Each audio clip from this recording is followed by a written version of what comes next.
Right, so, hello team. I am, you can't see what I'm doing at the moment, I'm doing lots of computery stuff. I've got so much stuff on my computer, but I can't work out where. Because I've got a biggish hard disk.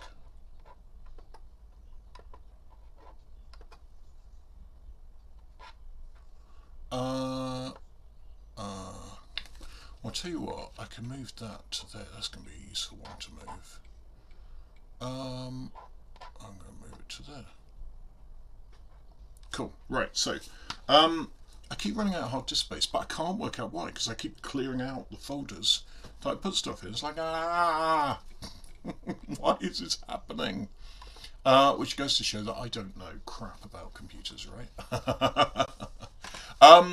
My desk is becoming messier as we go because it's just been so much stuff happening that I can't focus. And I know the desk is an encapsulation of that, but it's been a long old year. Now I am moving stuff from there. When that moves, I'm going to delete it. Well, not move. I press copy instead of move by mistake. Right, while I'm just doing it, let's go through what I'm going to do today. Moleskin pad day. I might do some art rage as well if I can get my brain to go. This is I'm on a a 5 Moleskin strategy because I'm not an idiot. This makes sense, right? I'm not on a 5 Moleskin strategy. I finished 2. This is my ink test pad, and what I'm trying to do is test out different colours to see how they go together. Green and graphite and grape and graphite and so on and so forth. I know what I'm doing this year. Sorry, I know what I'm doing this set of pads, which I'm going to do today. Funnily enough. So first things first.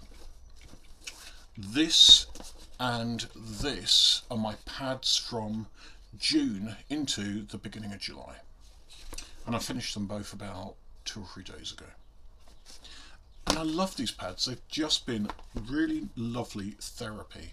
So Kai June versus Junicorn, and it's basically loads of pictures that were, oh, and then my stream goes red. Why is my stream going red? Gone back to green. Hopefully it's not my phone hotspot overheating. I don't think it is. Loads of things to do with a mechanoid unicorn versus Danger Lizard, a kaiju Godzilla type creature. And I just really enjoyed it. Koi carp, more koi carp. I'm still intending to 3D print it. I'm going easy on myself at the moment. I wanted to get it done by next June, but obviously that did not happen. Bits of it done, most of it done, the component parts of it done, and so on. So this is my kaiju versus unicorn pad, and look, as always, I go from back to front. Then this is my other pad, my brain splurge pad. Now I'll talk about this month's pads in a second, but right, hang on. So this is just copied over, so I'm just going to delete that. I'm just going to hide that. I am just going to empty the recycle bin. Fine, and then how much space have I got? 20 gigs. Look at that. It's riches, mate. Riches. So this is my other pad. Now, this is my brain splurge pad. And anything that I wanted to happen on a pad, this is the pad that I used it for. And I just really enjoyed this pad. I just let things happen. I didn't worry about what I was drawing. I put in a few pieces of paper and stuff, flyers and stuff that I'd found in boxes.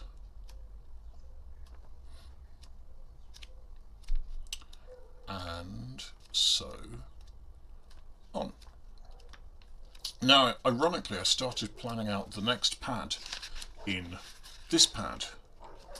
So, and I always start with now. I don't. I normally start with now this. Although that looks quite, that's unintentionally cute, the two of those together. And then I end with and now, and I start the next pad with now this. This one's slightly different. I was deliberately recalibrating here. And it wasn't a conscious choice to start with recalibrating over now this. Just happened. And now I'm really pleased with that one actually. That one came out nicely. I'm happy with that one. So you said just turn the volume down and put the chat room on, which I forgot to do. Jolly good. This is and this is June. And I know we're partway through July and all that sort of stuff. This is July. This one I haven't started yet. I'm going to start today, obviously, because I'm going to do my now this page in both pads with the ink that I've chosen for these pads. But this one, I started. I had the idea in here, and I knew what I wanted to do, which is this. Now, this is something that I do with students all the time. My students all the time. Which is draw circles, look at the circles, draw the thing that comes out of the circles that you can see. Sometimes it's a random picture, sometimes it's an animal, and an alien, spaceship, abduction or adventure, you choose. It's kind of like a draw your own adventure type thing. And this is sort of the one that I do when I do it. But the thing is, I'm always, when I'm teaching it, I've got one eye on the class, one eye on the technology or whatever we're working with, one eye on the door, one eye on the clock, and I don't draw for me. I don't do the circles for me. So this is going to be my circles pad, and I did a tester, which is this one, and I regret not having time-lapsed it. It came out really nicely. So it is Damon. It's got to be called Damon. If he's saying woohoo, it's got to be called Damon. Damon the turtle skateboarding, standing on one arm. Now I did not mean to draw that. I drew circles. The circles inform the picture that I'm going to do. So what I'm going to do now is I'm going to do one of those pictures, a circle picture. I'm going to see what I get. But then what I'm going to do is my now this page in both pads. Because that it doesn't inform the pad, but it takes the pad to the place I want it to go. So now what I was going to do, and I'm in two minds. This bit I'm in two minds of, because what I've always done when I've done this with the students when I've been teaching graphics is draw the circles, draw the thing that comes out of circles, and then draw the good version on the next page. But actually, this to me is the good version. If I draw it again, I'm not going. I don't know that I'm going to make it fundamentally better. So I'm going to leave this blank for a minute, for a little while. I might make this in Paint 3D, and then mixed reality it here on the page. I haven't decided. I'm going to draw a couple more circle pictures, and let that tell me what I need to next do. So first things first, I'm going to start with this, a Lamy Alstar, and the ink inside it is Gold Star. So it's an Alstar, Gold Star, pen and ink. The ink by Diamine, love their ink. And then all I do is I draw half a dozen circles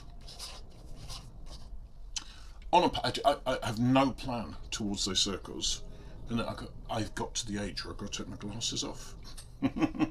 And then look at a piece of paper, and then I look and see what I've got. And in this case, I probably have got somebody eating an ice cream whilst running. So I've got an eye there, head there, body there, leg there, ice cream there, probably arm there. But I don't know if that's the picture I want to draw. It might be.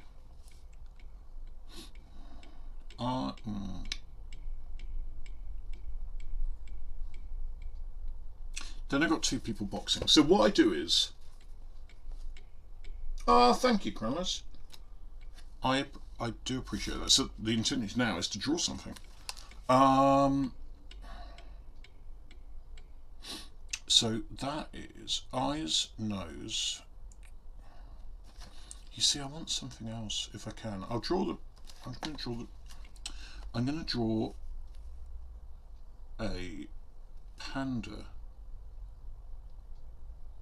It's going to be a panda running.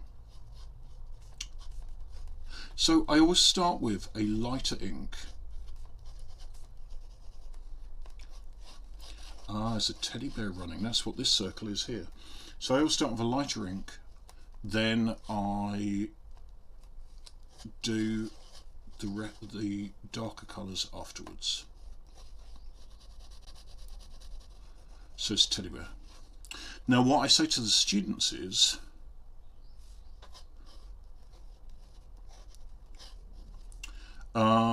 draw, see what you got, basically.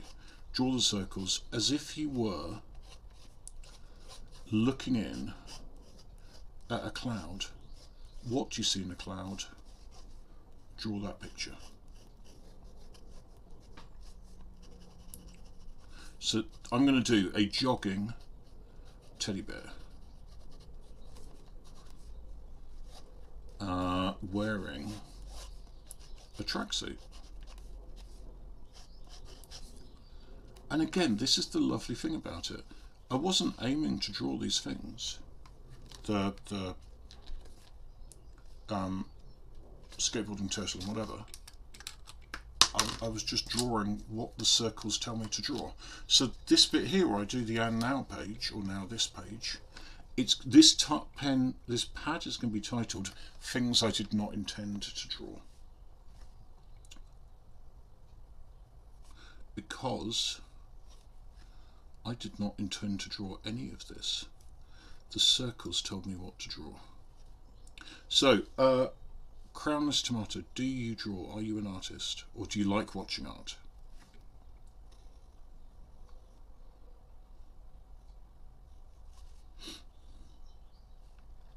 Well, it's kind of what my excuse is. I always say to the students, once I've taught this class, they're never allowed to say to me, I don't know what to draw. Because if you don't know what to draw, just draw some circles and see what you get. But I think it is, so it's a really hard thing to teach creativity and imagination and how to be imaginative. And I think this is right. Yeah, I kind of do as well. I love creating characters. I love making sometimes 3D versions in Paint 3D of characters as well.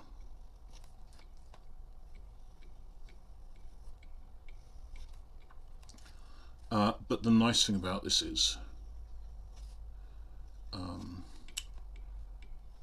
you kind of get what you're going to get. You get what you're given. When I'm doing it, generally I have a number of objects and things that I see, worms and turtles and snowmen, that are kind of like the first things I see, so I always kind of rebel against them a little bit. I did this with a class years ago, because I've been a teacher for years.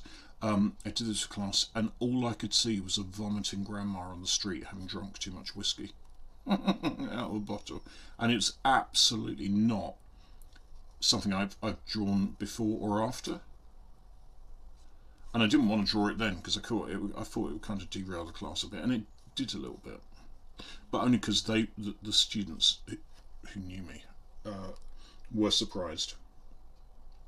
Well, I think, do you know what, we're sometimes, I'll dig it out in a second, put it on the screen, because it's still one of my favourite classes, but and the outcome's really great. I did it in Microsoft Expression, and I still love that program. Don't use it that much, but I do love that program. But the thing is, we all have artist block, don't we? We all have writer's block at times, and we're sitting there thinking, I want to draw. What do I draw? I want to create. What do I create? And this is one of my favourite ways of doing it. I've just never done it purposefully in a pad.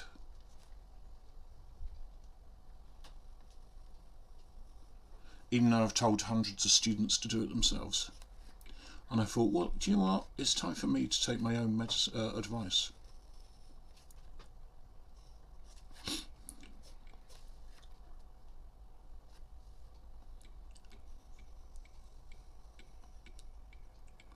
Yeah, that class became known as the Asbo Grand class. We talked about that for ages afterwards, just to say who knows what you're going to get. So this is basically Winnie the Pooh on a health kick.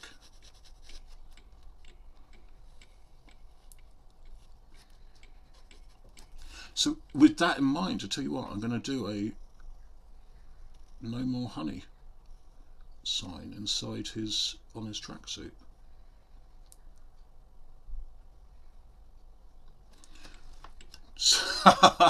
So it's not the thing. Actually, I might make this in 3D. I haven't decided yet.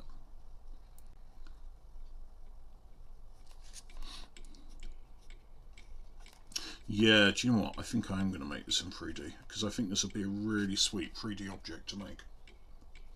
So yeah, this is my art block killer. And I think the more that the more that students do it, the more that I do it, the more it exercises the imaginative side of your brain, because you're looking at circles saying, okay, what the hell do I see? So this will be interesting because I can now, I wasn't planning it, I can totally see this in 3D now.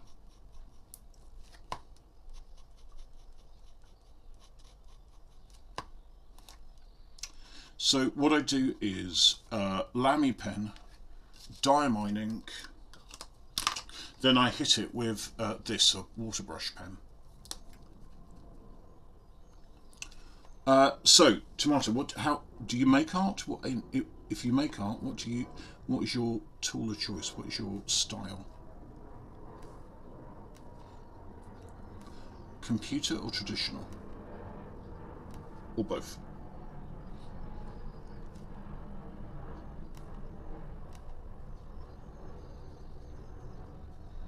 Oh, I love this ink. This is graphite ink, which I'm told diamine made to look as much like pencil and shaded pencil as possible, and it is quite possibly true, and I love it.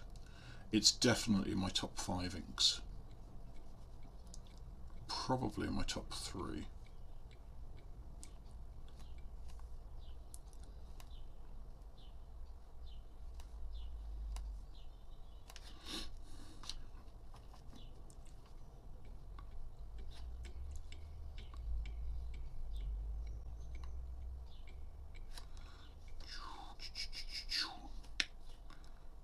There we go. I love this project. All right. Well, that only works as a frame of reference if I know roughly how old you are now. So how old are you now? Do you know what? I can't remember when I started drawing, but it would have been about 5 or 8 or something like that. And I am now 50, so I have been drawing quite a while. There we go. Health kick. Yeah, well, this is why I like doing this. Like a lighter ink. This one, Gold Star. A darker ink. This one, Graphite. Because I like using pencil sometimes, but I don't. It slows me down. 31. Hello, Patsy. Yeah. It was just about a joke. Right, Pantsu, I have, since you just snuck in, I have started a new pad. So you saw the last pad, right? Which was this one, the Brain Splurge pad. Well, I finished it. Ta-da! Last page. Boink. So, this is my new pad. Well, I got 2 new pads. that one and this one. So I'm doing this one, which is things that I did not intend to draw. So I'm just going to let that dry a little bit. And I just drew circles. I drew circles. I saw a turtle on a skateboard. Just drew circles. I saw Winnie the Pooh on a health kick. And I love doing this because you don't know what you're going to get. So let's just quickly swap over to display. Boink. Paint 3D. Doink. Another one of what? Another one of circle pictures, do you mean? So the plan is, okay, so the plan for the bigger pad, the London pad, is, I will come on to that later. The plan of this pad is, the smaller pad, is to draw circles, have a look, almost as if they're a cloud, and then basically say, what's the picture I see? I know what I see on that side. That side, maybe that side, that side, that side. So that side, I see a nice romantic picture of two people hugging and a love heart, for example.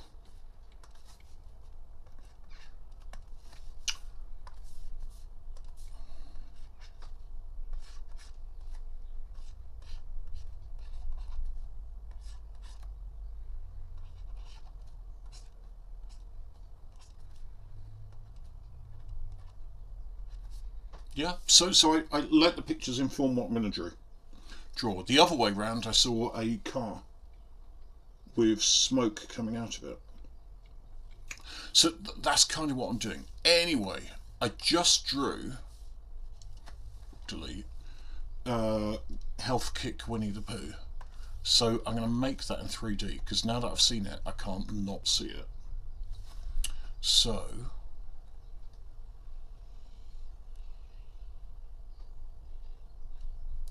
head, ear,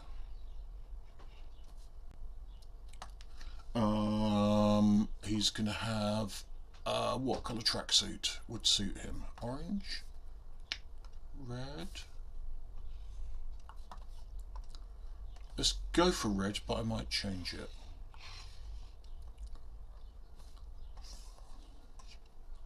So rotate it 90 degrees, scale, scale, scale, rotate, drag, copy, paste, flip, drag, and then I've got this.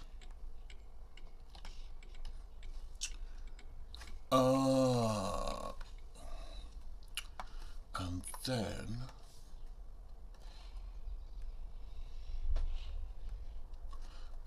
we've got the tummy,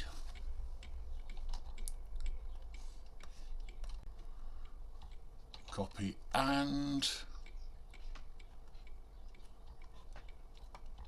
the groin,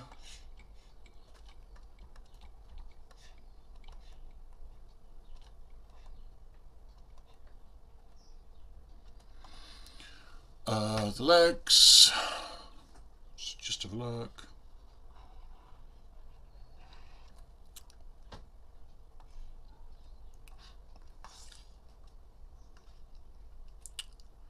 But I thought I can't not do this now that I've seen it.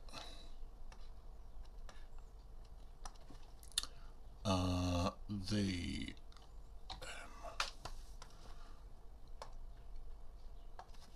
foot,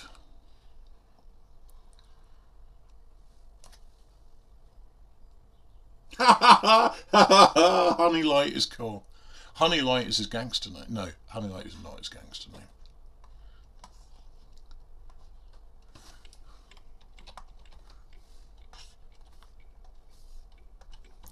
Copy, paste, flip, drag, Now let's have a look. Got to get these legs right, haven't I? And feet right.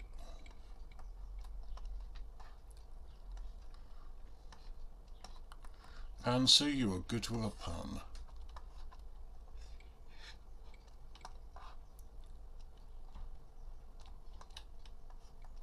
So that's one leg. Oink. That is the other leg and foot. Let's have a look. How are we doing? Oh, come on, you can't not do.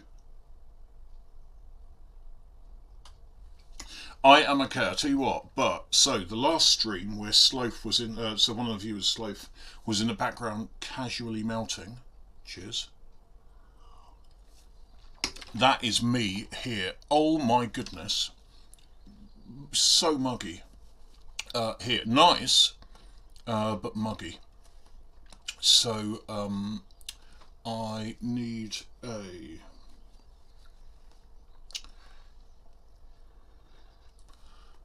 that, and I need one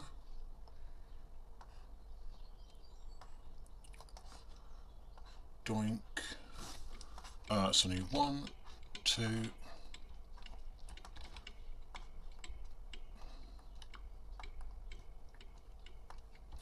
copy, paste.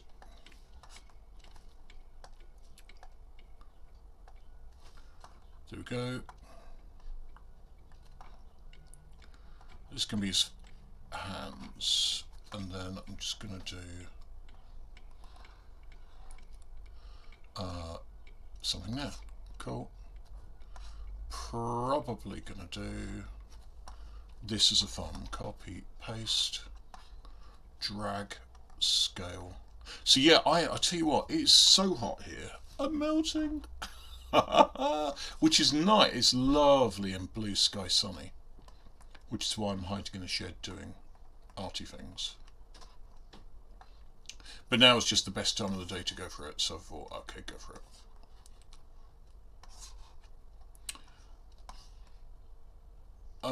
So that gives me... Now I'm beginning to wonder if red is not the best colour for the tracksuit.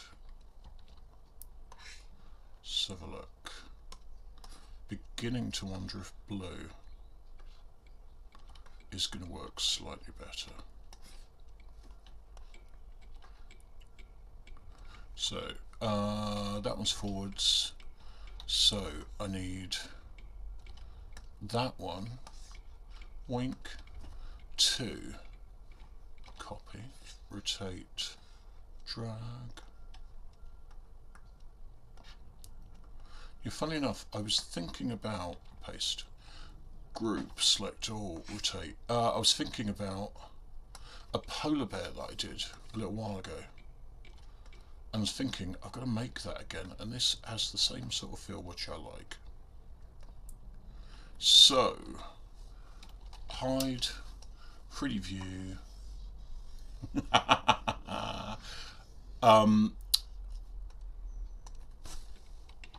Good old Winnie the Pooh doing the thing that I need to do, which is a little bit more jogging. Or a little bit more exercise. So I will try and be inspired by Winnie the Pooh. So now I just need a nose. Select all, rotate. I'm going to select all of that, plus lose that, rotate that so it's slightly more square on. And I'm going to make a good old black nose. Wink.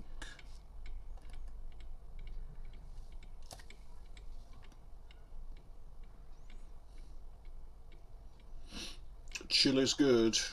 Neutral is comfortable is good. Ah, Yoshi's Island. What a classic. What an absolute corker. Really, really beautiful game.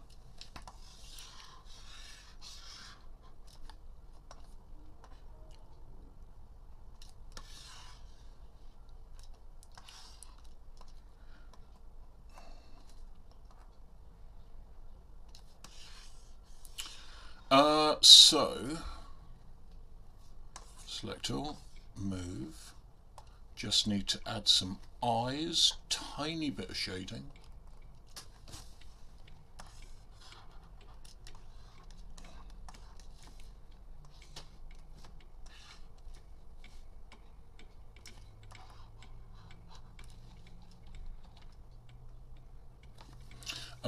Watercolour brush, small, tiny opacity, zoom in, down, there we go. I am, I think, going to change the colour of the tracksuit.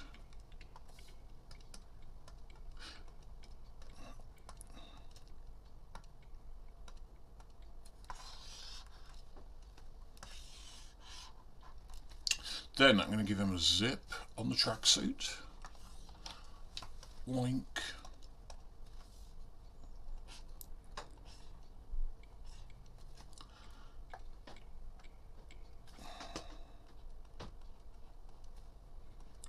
And then I'm going to give him a no honey icon.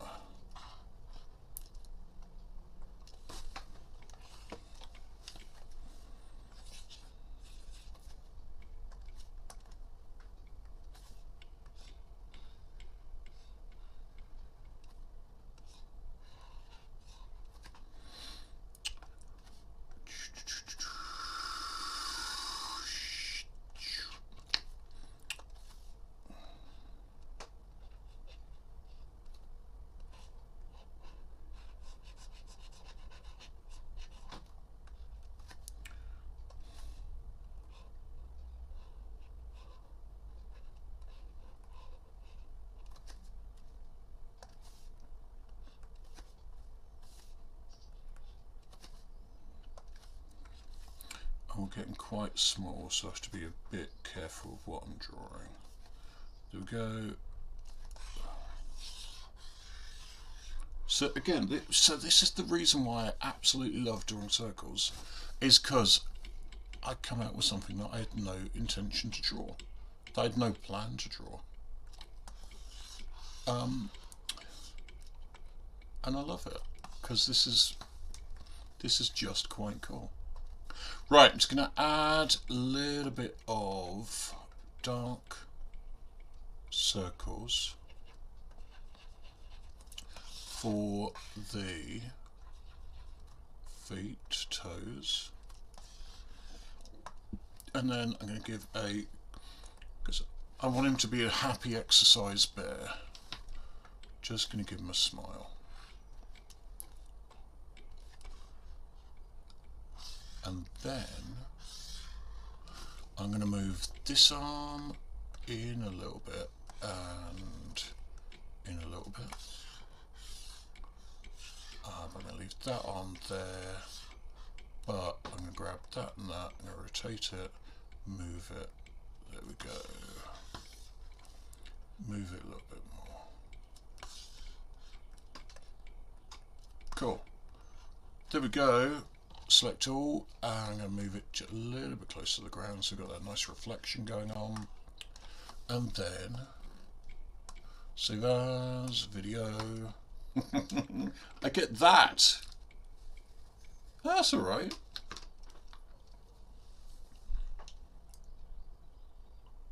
I'll tell you what, right, I think Winnie the Pooh could be a good advocate for slightly more healthy eating. Although I think we're going to find out that honey is actually an excellent thing to eat. And also we should look after the bees. So actually there's a hell of a lot of messages that you could get out of Winnie the Pooh.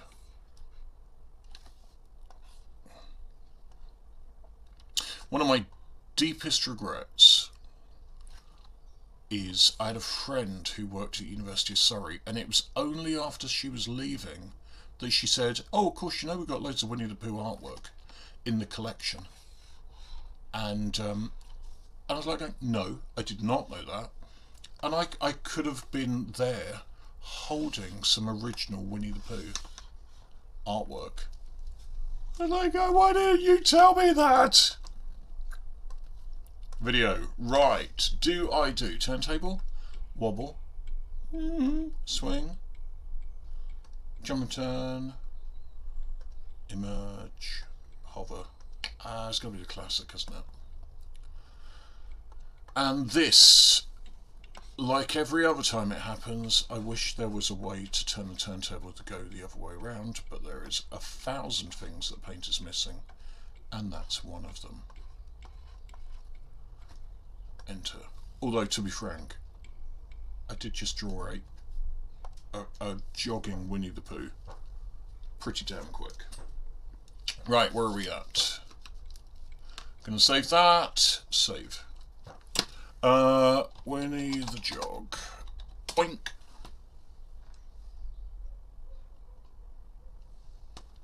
Right, so that's that. Now, let's go back to, because I don't need this anymore. I haven't got my mouse. Still, grr. That one.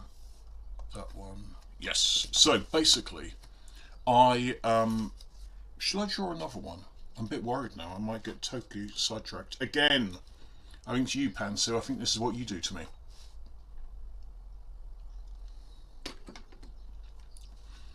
I'm going to do one more because it was fairly quick and it was good fun. Right, so circles. Actually, I'll do this and it'll probably come out terribly.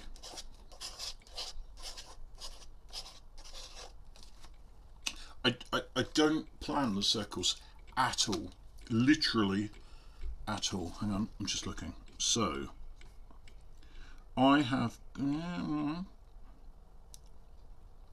So I've got that. I keep looking. I want to find one that's at a different angle, just so I have to do it at a different angle.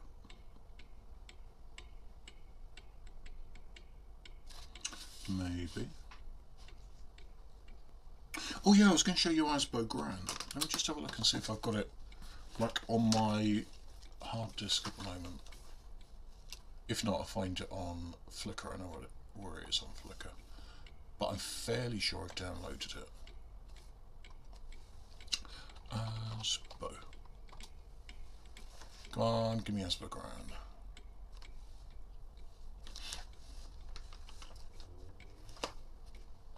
And then I'll race you hard disk. I'll even look it up on Flickr. Right, Flickr.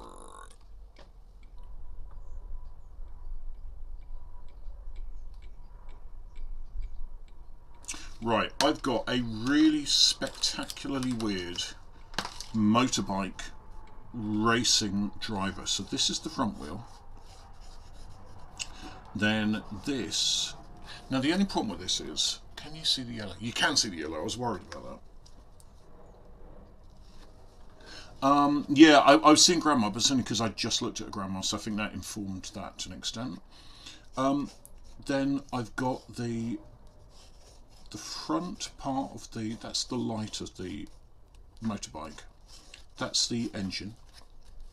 Then I've got the seat that goes back there. But then I've got this tiddly tiny little head of a character there. So his hands are going to go there.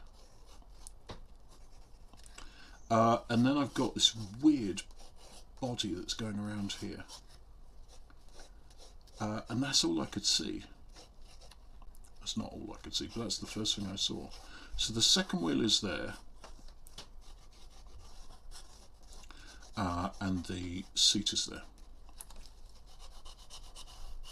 So it's almost like a centipede. It's a centipede on a motorbike.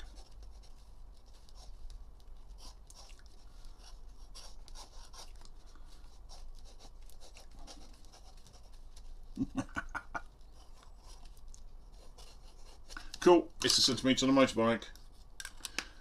So I've got to draw a centipede on a motorbike. So I've got, now all I'm thinking then is, no, I was going to say, do I then try and retro-engineer the motorbike to have leaves for some of it? But no, I'm not going to do that.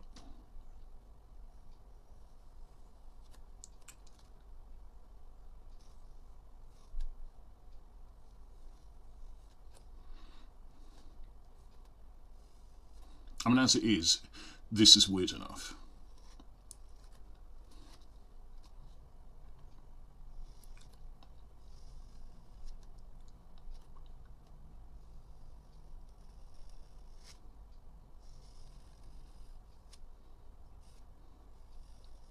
I'll tell you what. Do you know what? I've seen Goofy movie. Oh, was Powerline the superhero version of Goofy?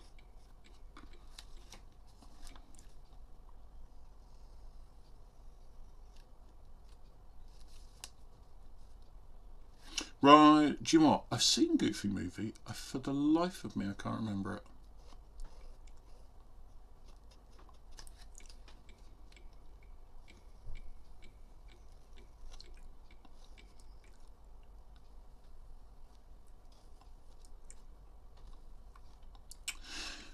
Now, my only, and I love using Lamy pens. They are just totally my pen of choice, my pen jam.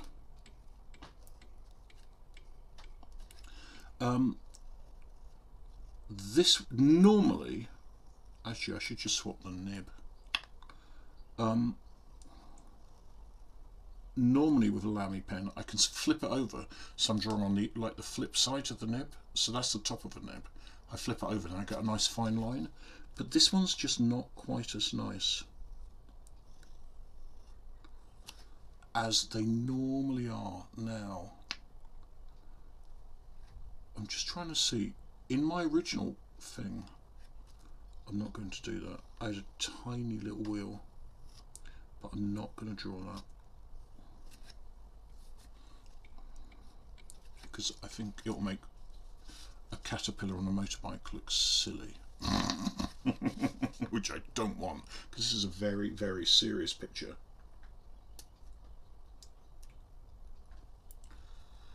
Yeah, no, I was going to search that out after you talked about it. But the problem is I don't have 6 hours to watch anything. At the moment, it did make me think to myself, I really want to watch Fantasia. So Crownless, we were talking about the fact that Pantsu had watched a mega monumental review of Disney and Pixar films. So we're having a lovely chat about Pixar and Disney and all sorts. And then, well, certainly I was arguing with some of the decisions made in the reviews, because to be frank, I still think some of them were a bit hard done by.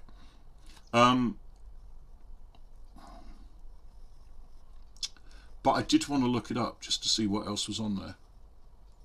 But Monday was a bit hyper hectic. Today, much better. I like today. I like it too. I obviously I like drawing on Twitch. I've still yet to find any form of metric success in it, but I kind of don't care. I just love it. But I love it more when I'm talking to people. If I'm saying something and I'd like to see somebody say something in the chat room, that makes me infinitely happier. On Twitch.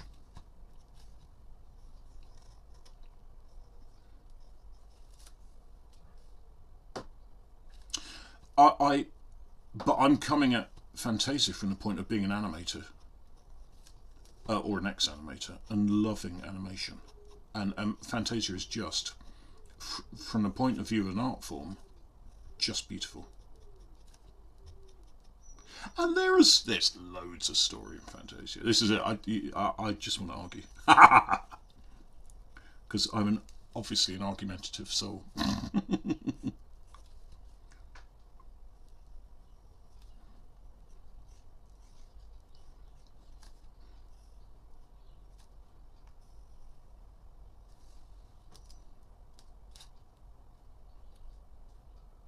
LS Mark, right, hang on, I'm going to screenshot this and that'll hopefully remind me later.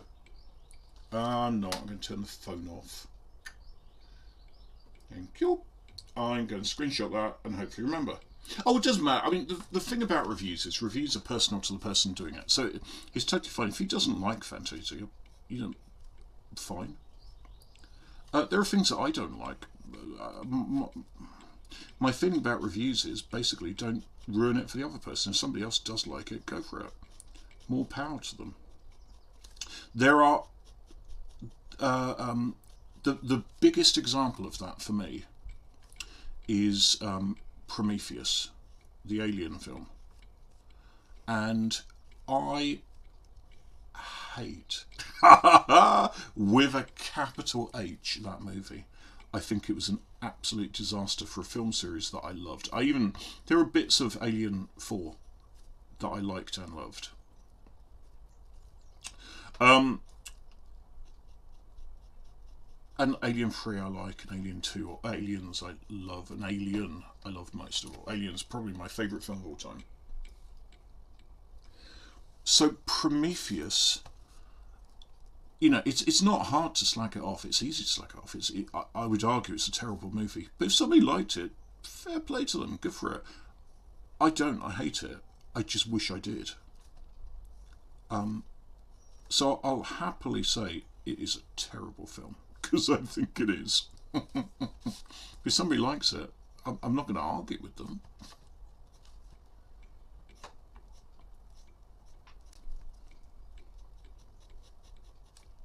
I wish I was in that position. I desperately wanted to love. And then a lot of people complain about Covenant. And Covenant, again, wasn't good. But I wish I'd liked it. But I kind of liked Covenant a little bit more than I did Prometheus. Whereas, actually, for most people, they prefer Prometheus as a bad film to Covenant, which they think is a worse film.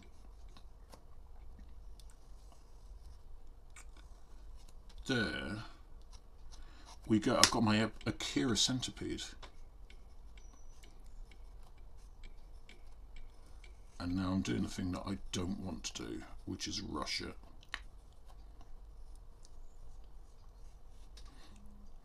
But hey.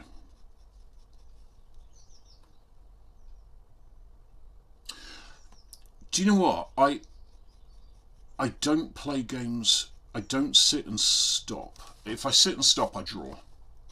And that makes me happy. I'm aware of the fact that I wish I could sit and stop and play games more.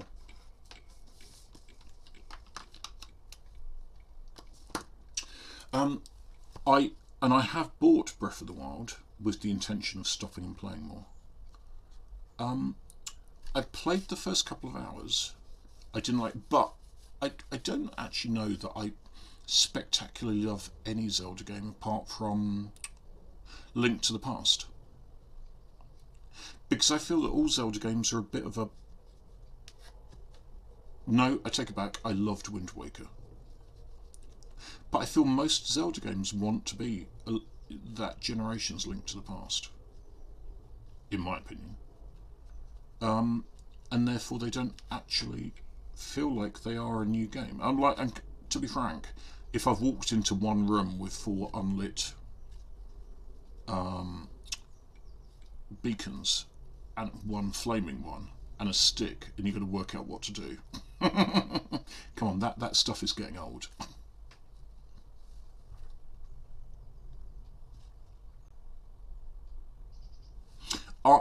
But like I say, I haven't played it enough to say one or the other.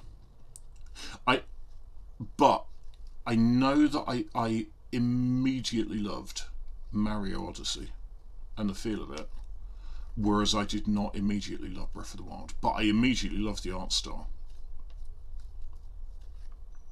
But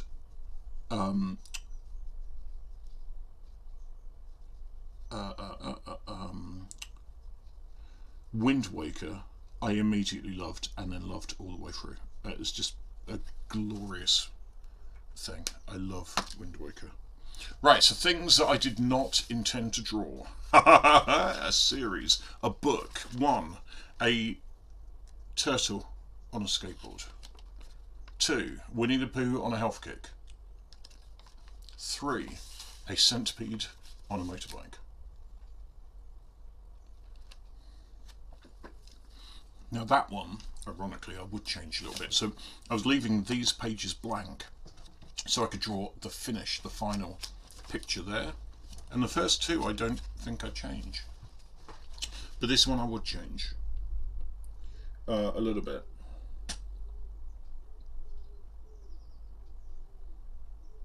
Majora's Mask is fabulously weird and also spectacularly dark. I mean, amazingly dark.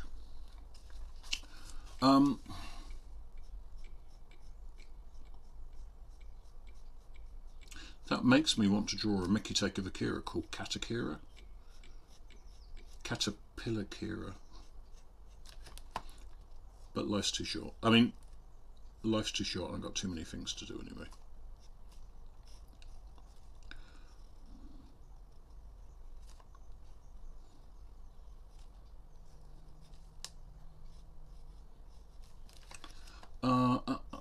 So I'm just drawing in darker outlines for Joggy the Poo.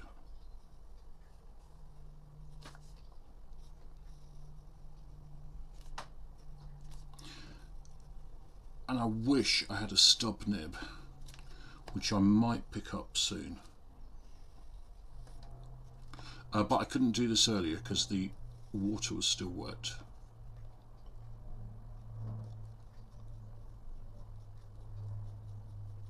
But I can do now. Now what I might do is do another water wash on the ink.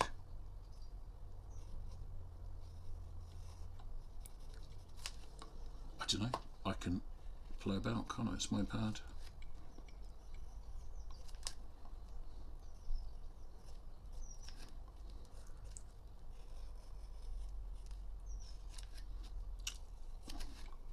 Oh, I'm really I love doing circle pictures.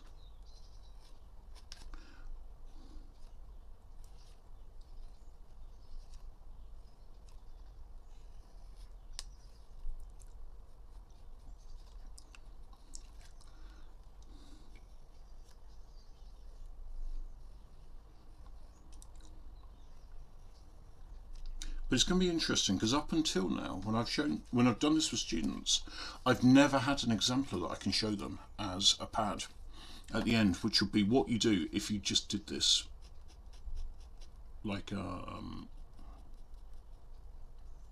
once a week for a year, or once a day for a year, or whatever. My intention all the way through July is to do this. Oh right, catch you later, Crownless. I hope to catch you later in another stream.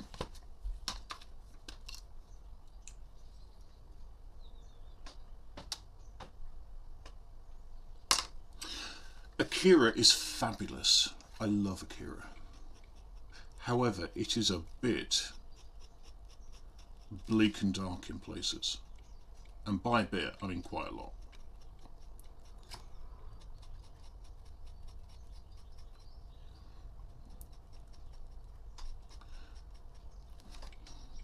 Yeah, take care, Tomato.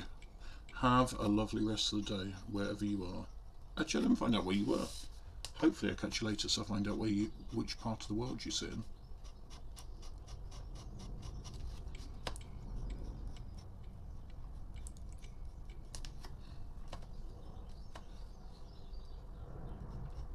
So how are you, Pansy?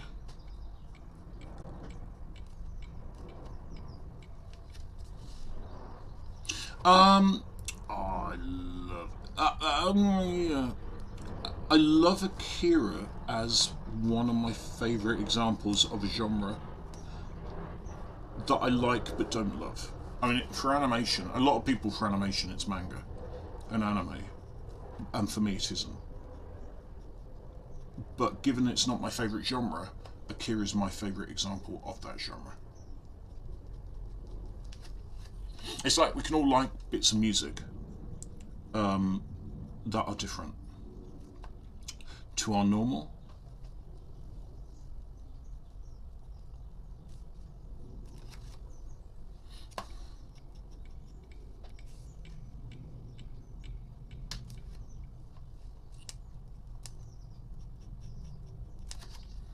There we go. Health kick Winnie.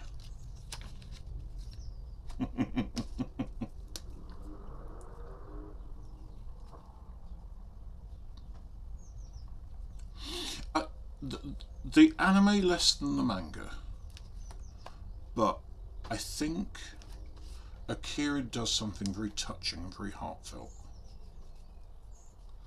with its story and with its central protagonists and central characters, and it does a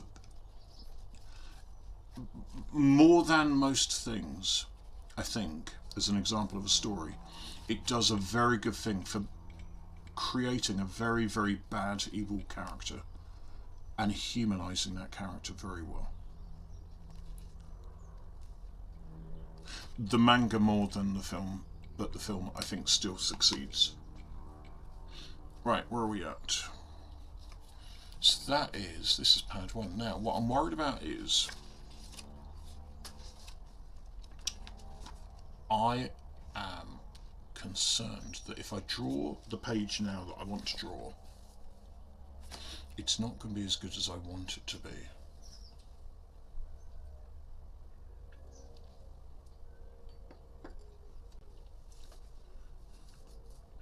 So what do I do now?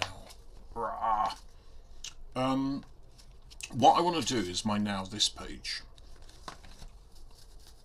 Yeah, I might give it a go. I just don't want to get it wrong. So I've got to get it right. But I'm going to do the caterpillar first.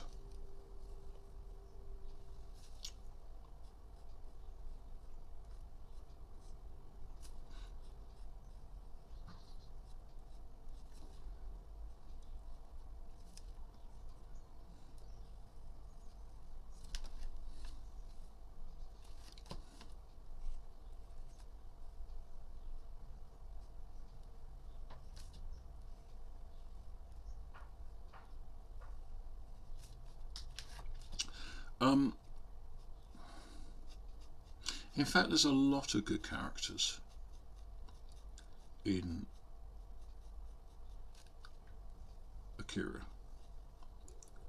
And some of them don't last all the way through the film, he said, hoping not to create too much of a spoiler. Yeah, no idea, haven't seen it. I did see and enjoy the My Neighbours, I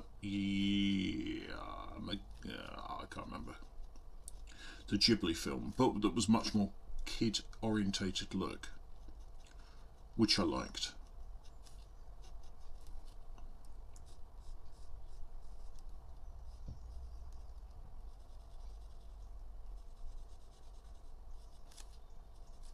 I want to say My Neighbour Yamada's or something, but I forget.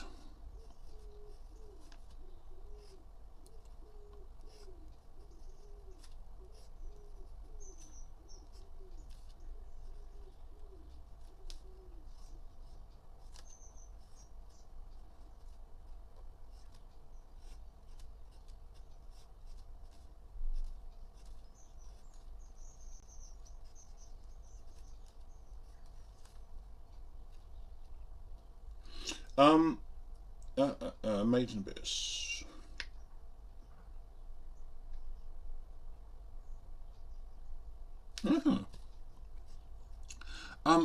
I am happy to have a look.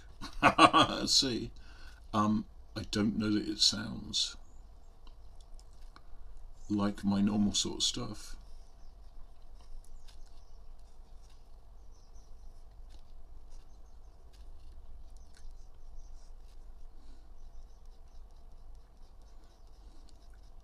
The only, I like most people, I did have a anime manga phase when I was older teenager,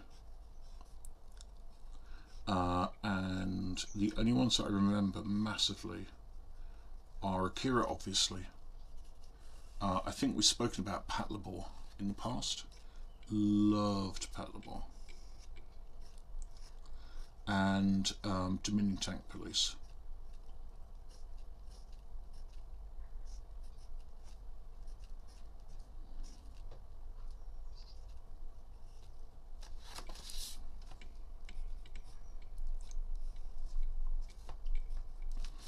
Now what I want to do is have super speed lines if I can.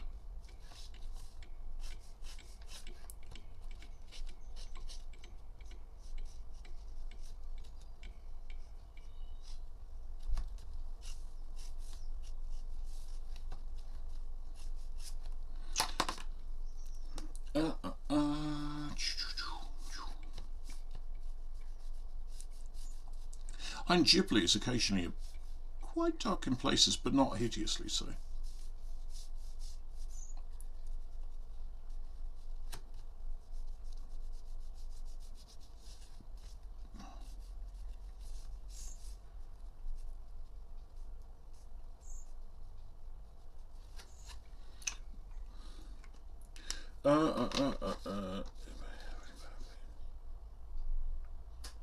Oh, that's interesting. I mean, the premise is interesting.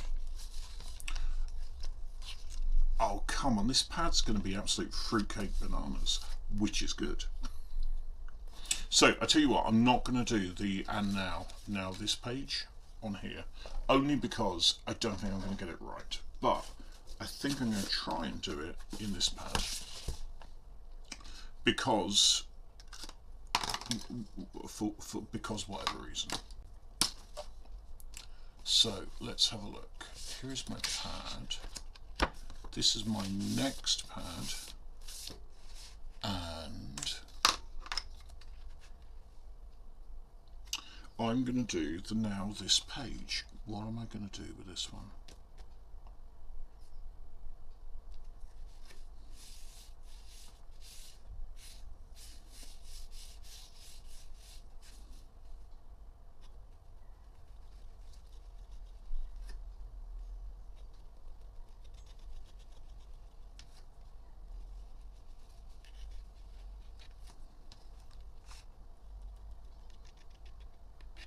Right, that's where we're going to do it.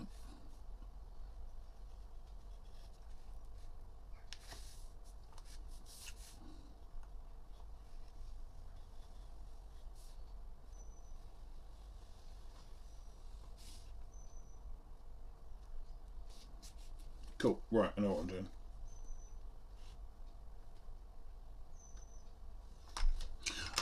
Interesting. And did the story have mercy when you wanted it to?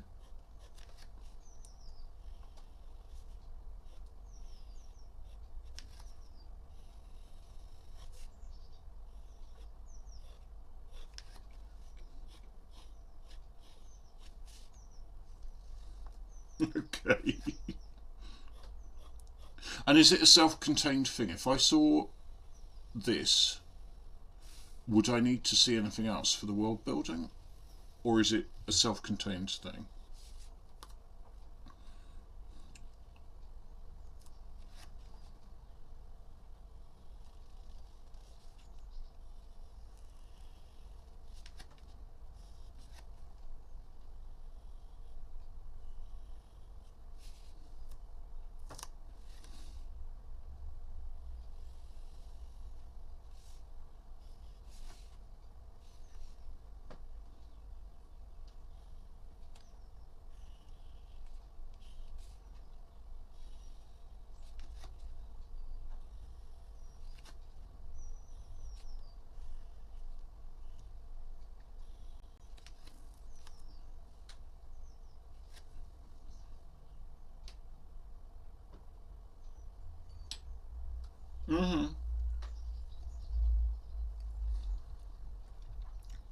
So to get a sense of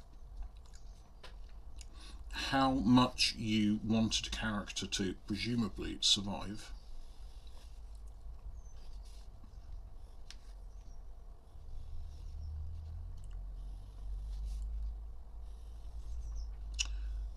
how much would I need to watch to get to that point?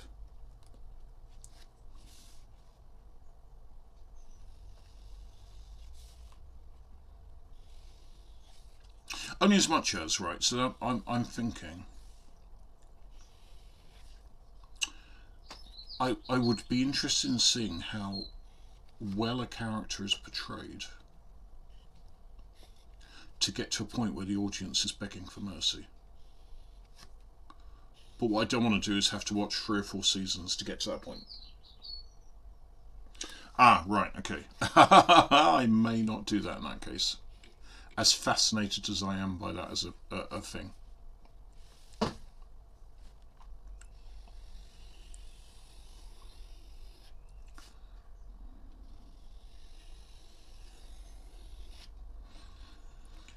So this was not necessarily what I intended to do. I'm not unhappy with it.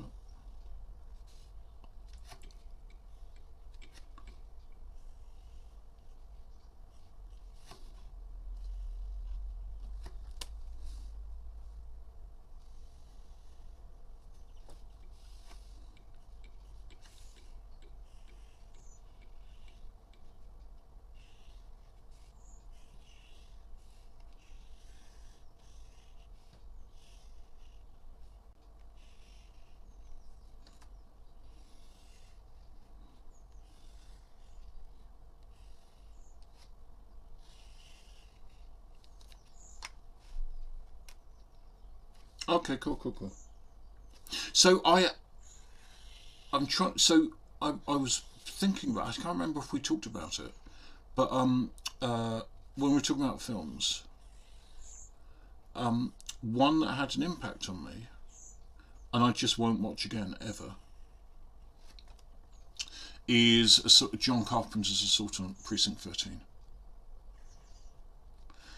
Because of the act of violence, which is minuscule and nothing against a child, which is just a red line. I hate that.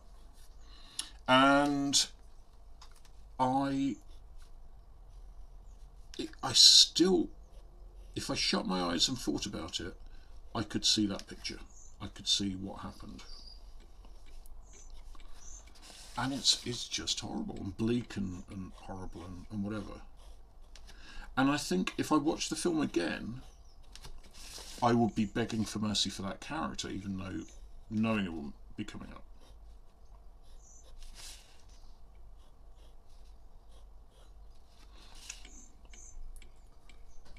Oh, okay, cool. Okay. And this is the problem, right? A drama with children in is quite hard to take sometimes.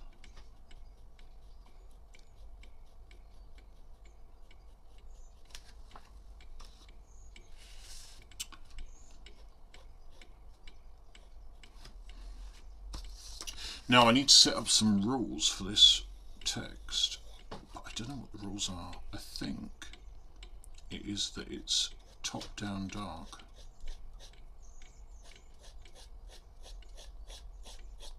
Now this is, as a pen, so much nicer than the other one that I was just using. If I flip it over.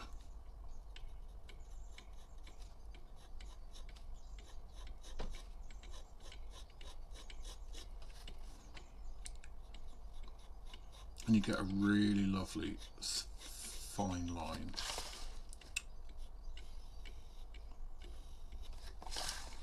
And then what I'm going to do is I'm going to hit this with a water brush soon.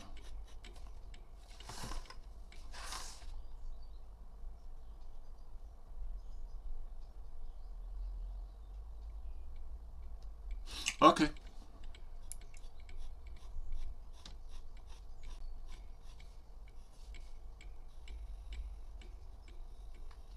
There's do you read comics at all? Have you ever read Chew? CHU?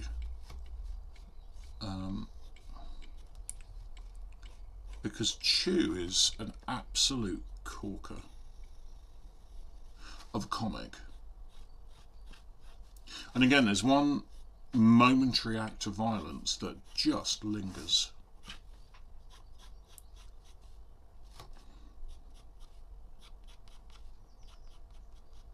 Because it's so well done.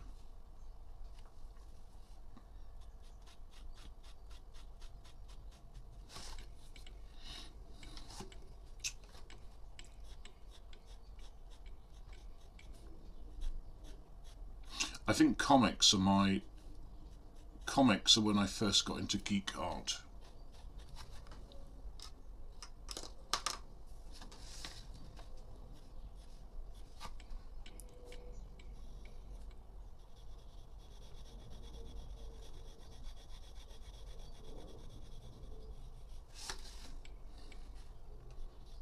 And because I think I'm always going to love comics most.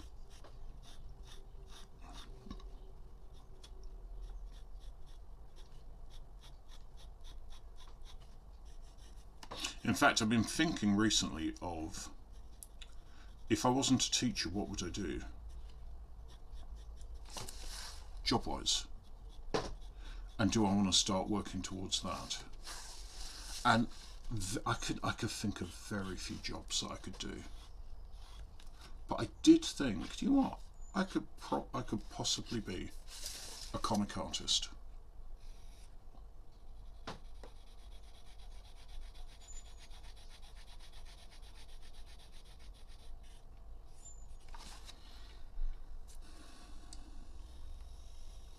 I think. I don't know.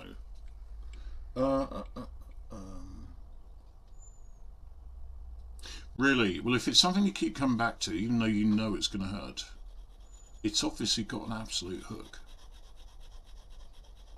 And I'm intrigued, in as much as I like the idea of something where the characters are so full you care that much about them. And I'm unintrigued, in as much as I don't know that I want to watch something that's got a lot of violence against children. It's something that I don't. You know, being a teacher, obviously, having children, and so on. I don't know. I might have to watch the catch ups, the reviews that you're talking about.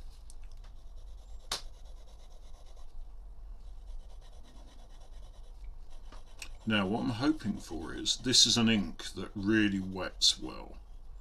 And I'm hoping that drawing this quick cross-hatching type thing is going to wet well. In fact, I think what I'm going to do is hit with a watercolour brush now, just to see if it's going to work, because then it'll have time to dry as well. Yeah, okay, cool. Yeah, no, I kind of catch your drift.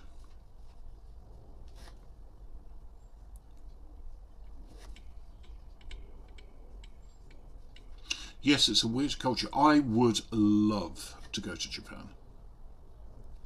I would absolutely love to go there.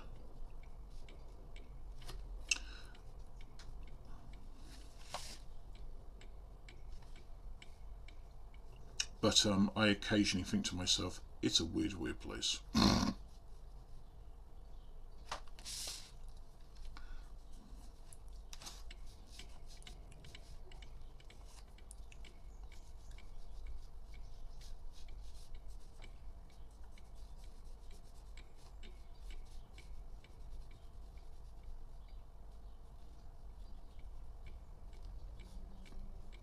Especially if you can say it's got weird, iffy Japan stuff in it, and you kind of think, oh, I think I know where you're going with that one.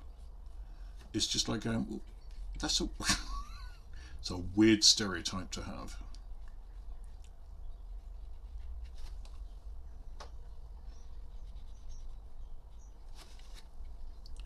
Right, how are we doing?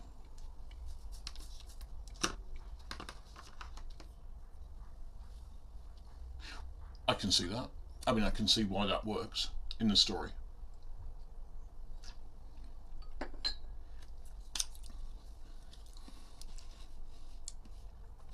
What I want to do, I think, is have shadows coming off the letters. Although, ironically, not according to the shading that there should be.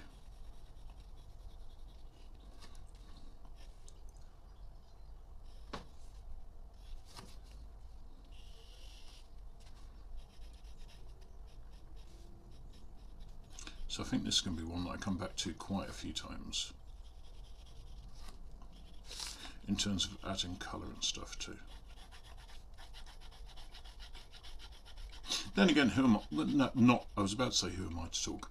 I'm going to a life drawing thing in a couple of days' time, and that's just standing around drawing a naked woman for a couple of hours. But yeah, no, I don't think that's anything near Japan stuff. But to some people, that's weird as well. I mean, I say it to people and they go, "What?" Well, you're a bit weird, aren't you? And I think, well, I don't think I am, or I don't think I'm that bad.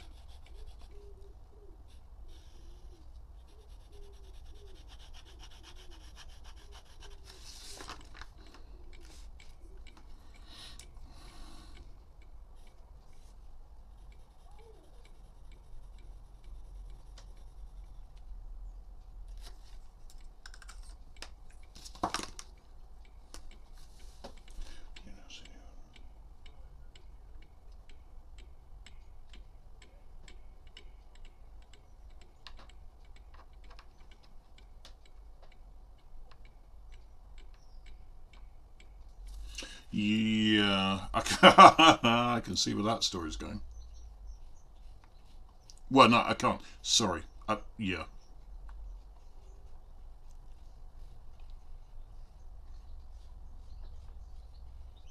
Honestly, girls, they can be far too adventurous.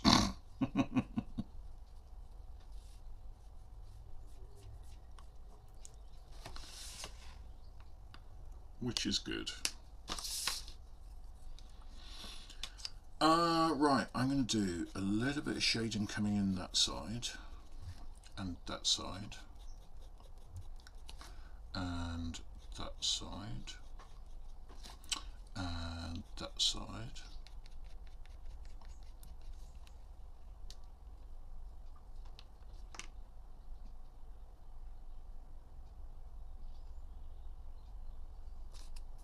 Yeah, no, that is harsh.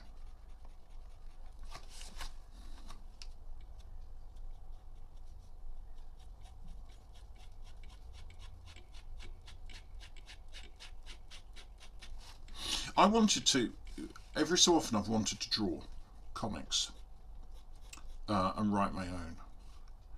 And I've never got around to it, but I've had ideas that I wanted to follow. And one of the ones that I wanted to do was of basically war children, but children conscripted into an army. Because basically they didn't have anyone left. And they thought, well, these kids were good with video games and stuff. Why not enroll them into the army?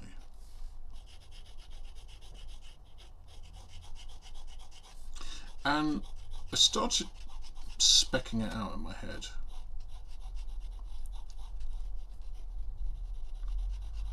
And it obviously it's quite hard to write something like that without it being quite bleak. But I knew I wasn't ready to write it then. And I wanted it to be quite anti-authoritarian, or anti the wrong sort of authority. Because obviously any authority that can say, okay, well, let's put kids in the army, we're going to lose the war probably, but you know, this is our last shot. And any one that does that as a politician is obviously a bit of a crap hole. And I wanted to write it so that the kids decided to leave the army, well, not leave the army, but leave the battlefields, which were almost universally negative. You know, they never won any of the battles because they were always outmanned and outgunned. And actually go back home and take down the army, the politicians that they saw as being wrong. And so it's like kids having the courage to say to adults, you are doing the wrong thing now. And so I wanted to write it, and I think one day, who knows, maybe I will write it. And massive spoiler, one of the kids who goes to war finds and slash meets his dad, who is a soldier who's been captured. And it's the most sad bit of the book, that the story that I had in my mind, because he knows he's wanting to rescue his dad, but his dad is never ever going to agree with the mission that he and the other kids have decided to go on, which is to go back home and kill the politicians that have brought this on them. And he's then left with a big Hobson's choice, which is, does he rescue his dad and then go under his dad's authority, which will then be to go back to war and die? Or does he go home, and probably die, but go home to try and make a stand, a difference, and if the war itself is wrong, to make a stand and say that this war is wrong.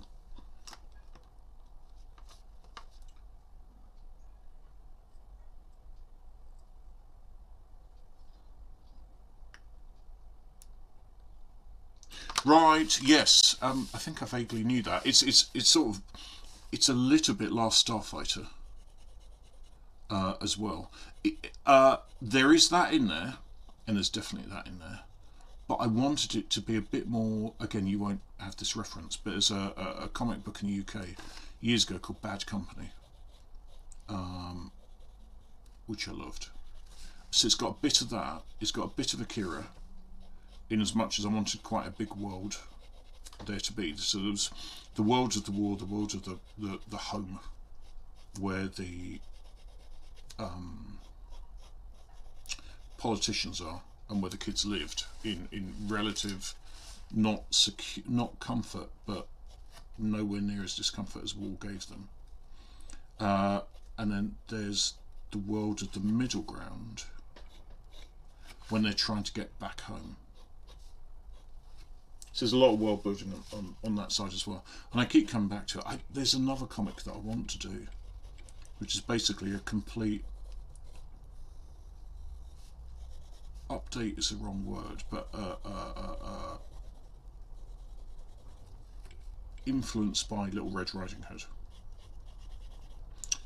And it's got a little bit of League of Extraordinary Gentlemen in there, but I feel that I had the idea in my mind before League of Extraordinary Gentlemen. But anyway, and that's in my brain to do as well. Right, sorry, what did you say?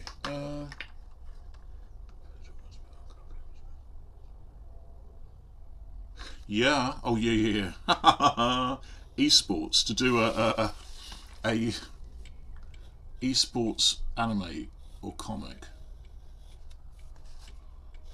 where they're playing to either to rescue somebody or to save somebody from illness or stuff like that. I could totally see that, and to be honest, I'd be amazed if it hasn't been done in Japan, because Japan just has such a wealth of comics and creators and stuff like that. I'll be and weekly series and stuff and so on. To have a esports protagonist feels very natural.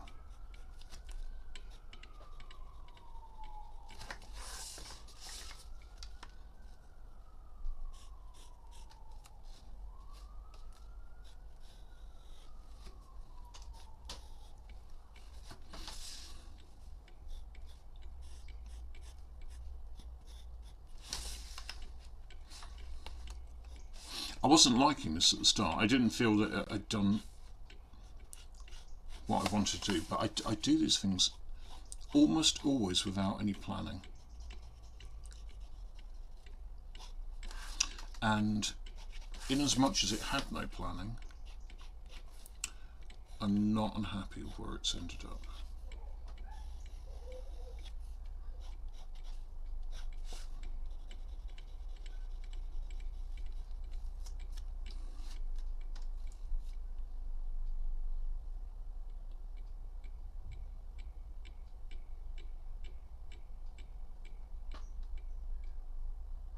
Oh right, that is a good idea.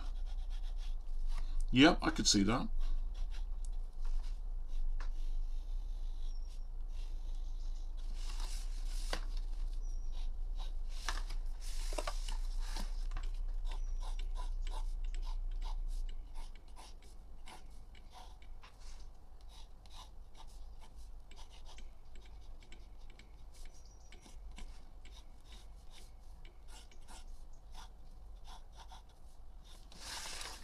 I could totally see that.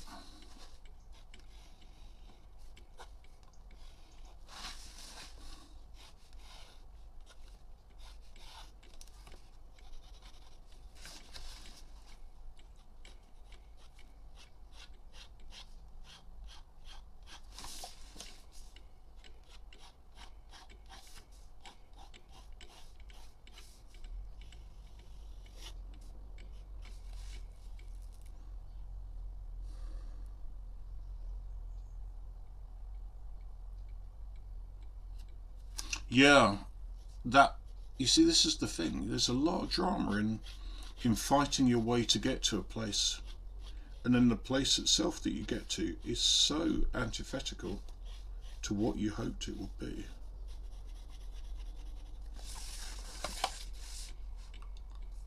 No, I can absolutely see that with a cherry on top. Oh, maybe we should write it. Maybe we should spec it out.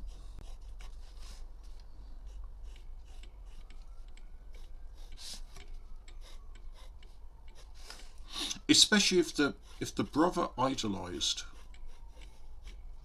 the player and then found out that the player was so I probably mentioned it. My son is autistic and has a particular form of autism called PDA.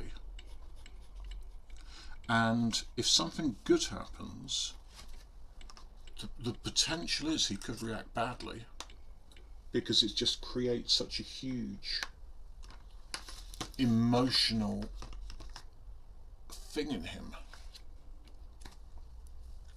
that he doesn't know how to deal with it.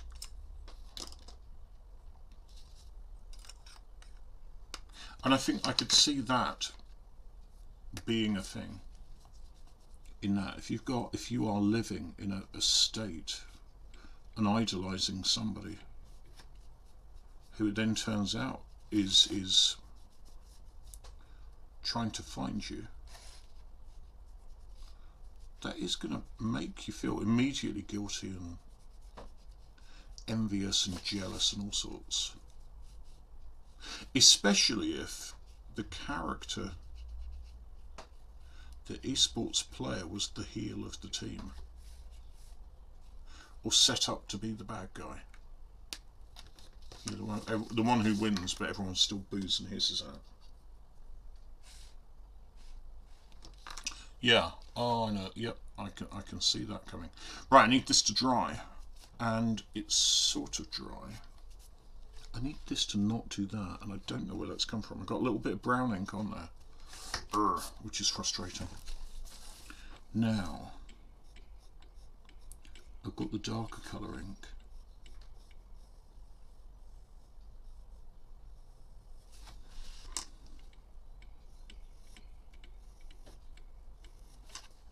Which I'm just going to hit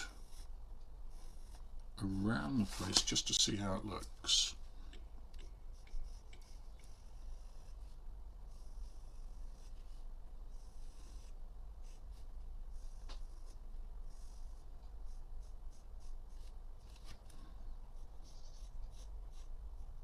I've never watched it, but there is every so often I see clips of I want to say Korean movie,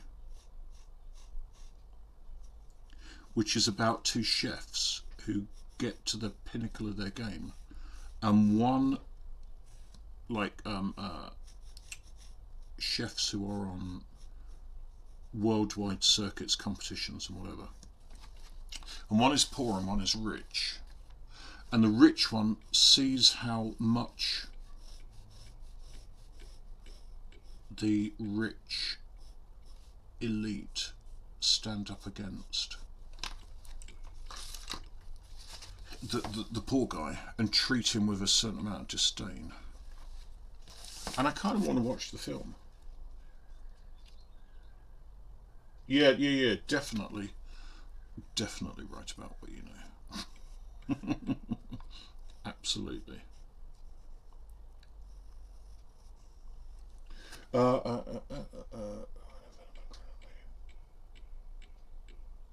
Yeah, well, that's rubbish, isn't it? I mean, that's okay, but that has been done a lot. Okay. Well, maybe you found a big niche.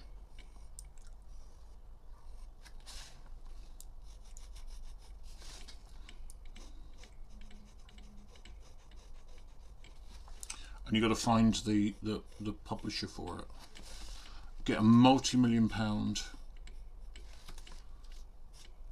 advance, and I'll draw it for you. For a good revenue split. But it's your idea.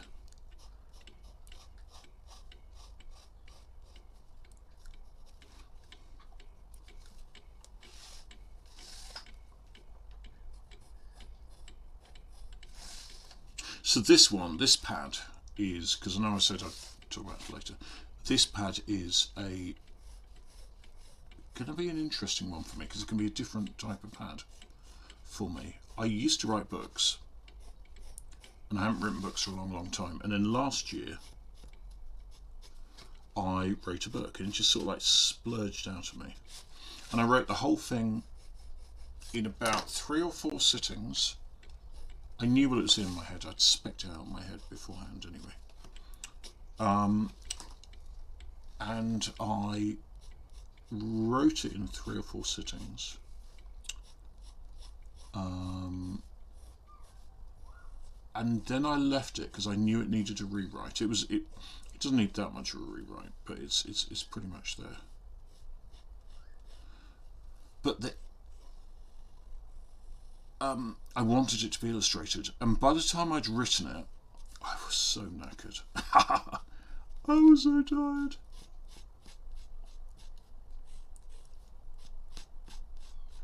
So I just left it, even though it's kind of there is a season where it makes most sense to write it and release it. So this is what this pad is about: is to go back to my book. Because July and August are the quieter times, obviously, for a teacher, for fairly obvious reasons. And I'm going to see if I can write my book.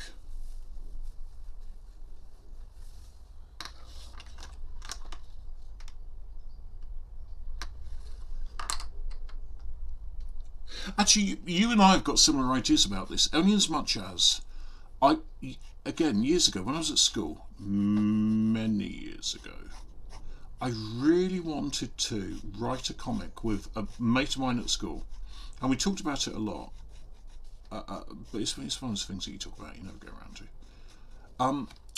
But I still think it's got legs, or I still think it's a cute idea. Basically, it was a war comic. And one set of... It was a war comic between 2 animals. It's kind of like Animal Farm, but Animal Farm meets Platoon. And it was, I think, moles versus hedgehogs. I could be wrong. That's terrible, isn't it? I should remember.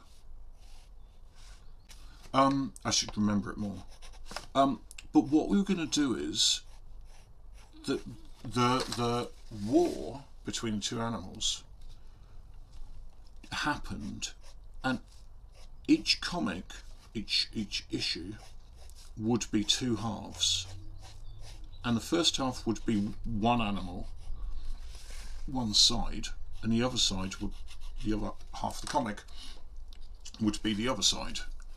And neither side would be wrong. Neither side would be the bad guy. both sides would just be protagonists in a war. And eventually we were going to have it so that there was a reason to the war and whatever. And one side was, slightly worse than the other one. And we'd always argue about who that should be. But we would, the comic itself would play, because to a Nazi, during the war, the Nazis were the heroes. The Nazis were the heroes of their story. And we wanted to write a story as if it was that.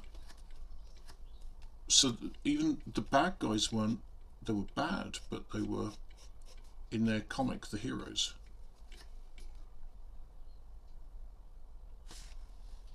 Yeah, and I also think the bad guys generally, the best bad guys are the ones that you can kind of understand what they're doing. So Thanos, for example, in I love Infinity War and Avengers, Infinity War and Endgame, mainly because I think there's actually a total logic to what Thanos is doing, and actually Thanos has kind of got a point. And if you could do what Thanos did, I think it would rescue the world, the universe. It's why I like Watchmen. I love, right, so if I had to pick one comic, I would struggle. It would either be Akira or Cerebus or Watchmen. Like the one comic, the only comic that you read for the rest of your life, type thing.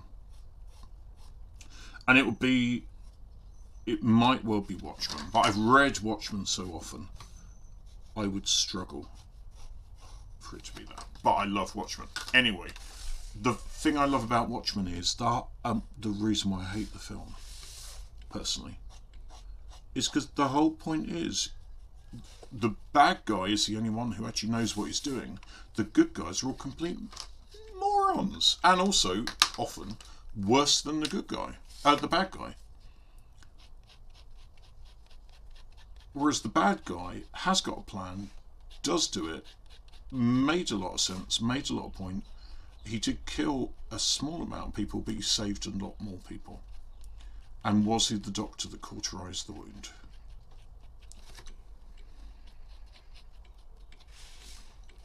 And it's a great comic because it's a great debate. What was the main guy right?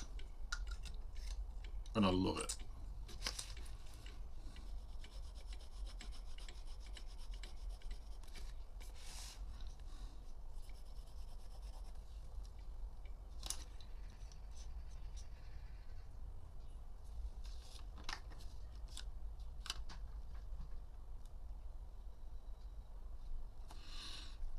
Yeah, in the comic in a graphic novel, the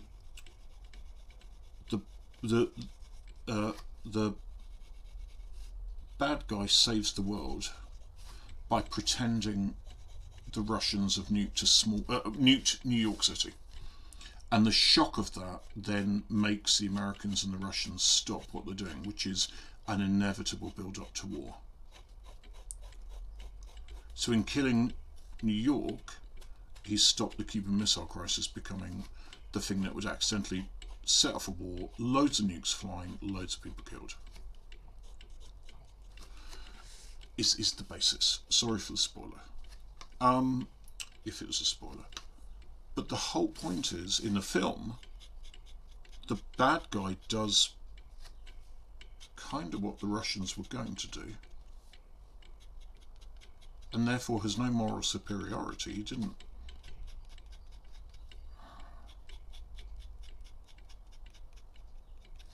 It's that whole thing, the whole debate. If you're in a car and you got the option to crash the car into a wall and die yourself, or crash the car into a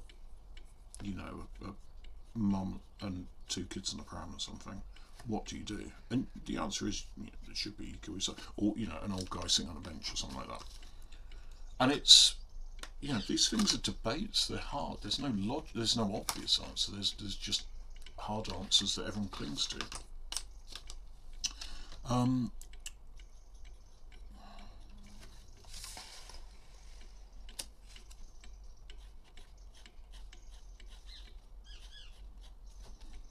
So that's why I like The Watchmen, because actually my argument, me personally reading it, is the bad guy had a bit of a point. Same with Thanos. The bad guy had a point.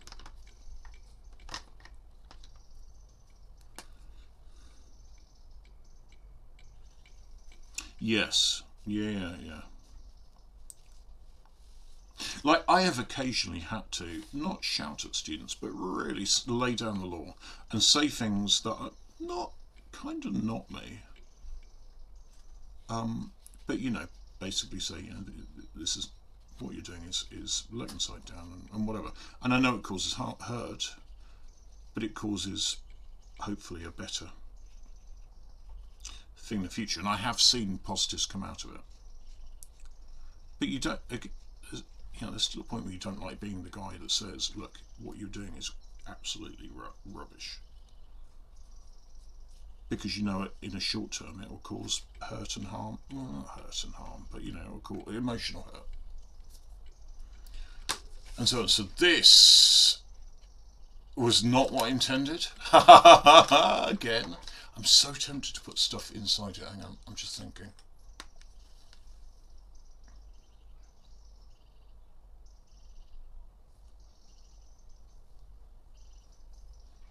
No, but I am going to put a darker thing up here, top right.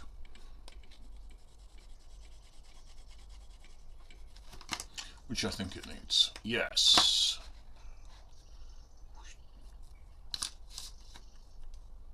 And what I'm going to do is, I'm going to do a circle and a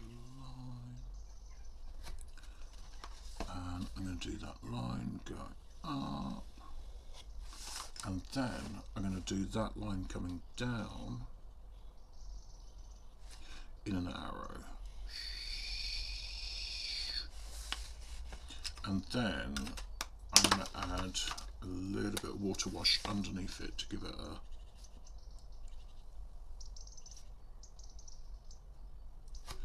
shade.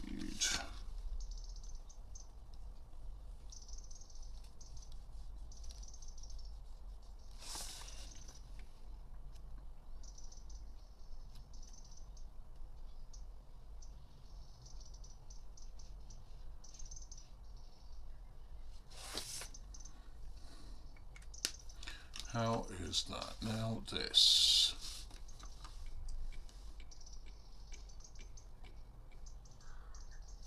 And I'm going to add a little bit of thing. Hang on.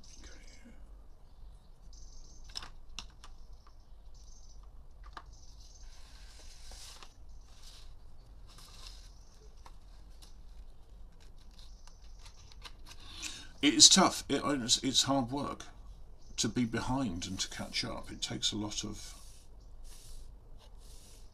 energy, and the problem is it's sometimes hard to keep that energy going.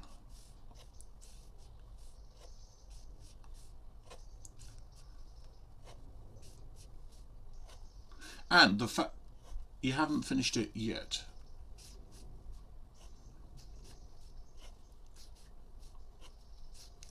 But that's not to say it's not going to happen.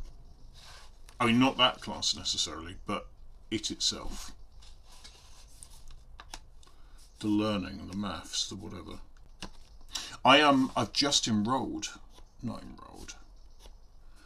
up a couple of Blender classes on Domestika, which are, I very much hope, are going to work for me. But I've started a lot of classes for Blender and not got there because I just haven't got the... When you finish the day and you're knackered from the get-go, it's very hard to then carry on and do new stuff. But I do want to learn Blender. Not because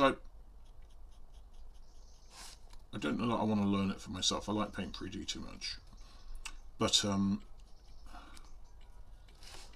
I do want to learn it from a perspective of teaching students it, because I think it would be a useful one to learn.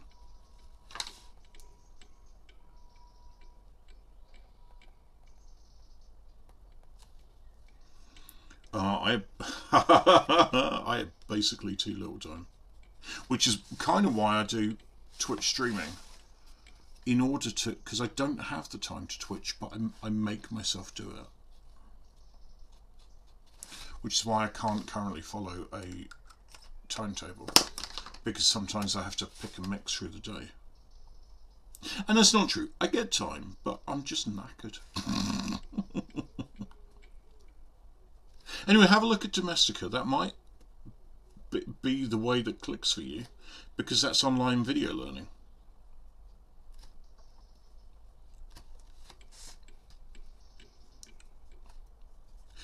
And I'm kind of hoping it works for me, and you get a certificate at the end of it, and you whatever.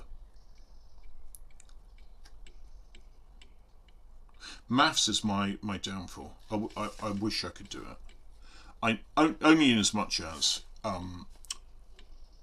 in development terms, the world always rewards programmers and it does not reward artists. So to be it's a cynical way of looking at it. But if I was going to work for a dev company, I wouldn't want to be an artist. I want to be a programmer. But maths is just, it makes my head hurt. I mean, life makes my head hurt at the moment. But maths makes my head more hurt.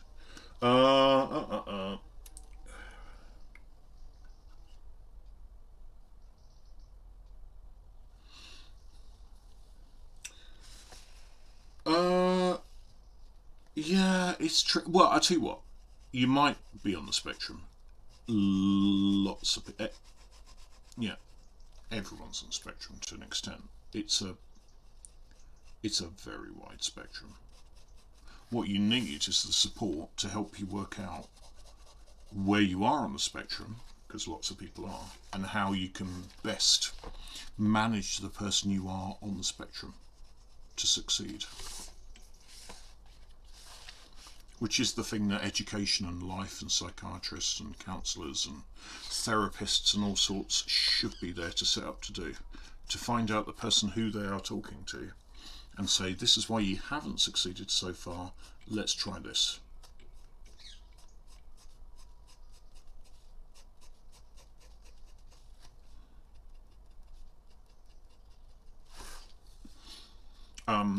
You know, and that's not saying it about you, that's saying it about me as well. You know, there are things that I've not succeeded at.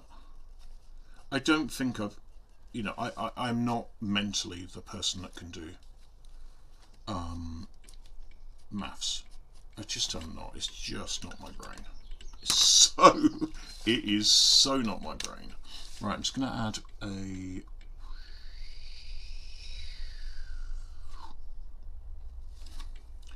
there, only because I didn't like the first line. And hang on, I've seen you say something. I'm just going to look in a sec. I can't look at the chat and this as well. Right, what did you say?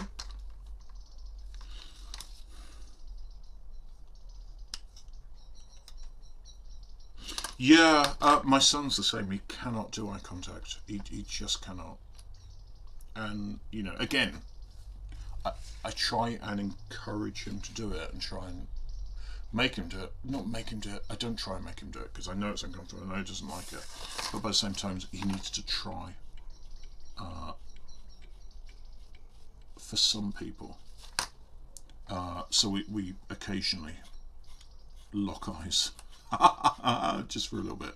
But I don't like making him do something I know is uncomfortable for him. But again, you've got to find that moment where you actually push through, if you can. And if somebody found something struggling and difficult one year, it doesn't mean they always will. So I don't like stopping just in case. There we go.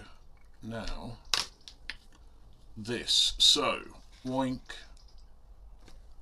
Where's my other pad? And now, there. So I always, and I always, I more often than not end a pad with a now and start a pad with now this, and I like that. I think there's an optimism in that. And a continuation. And I like these two colours loads. The only problem is this ink, the green, is a little dark for exactly my liking. But I'm not unhappy with it.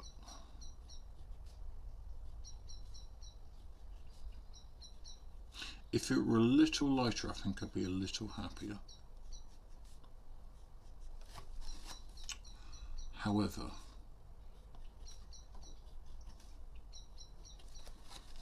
I am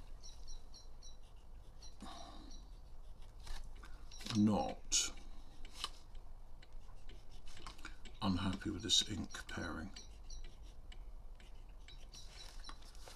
There we go. So, and now this, where we are. It does look blue. It's like a really dark greeny blue, isn't it? It's actually an ink called Peridot. Let me just get it. But then I could get up. And I've settled. Oh man.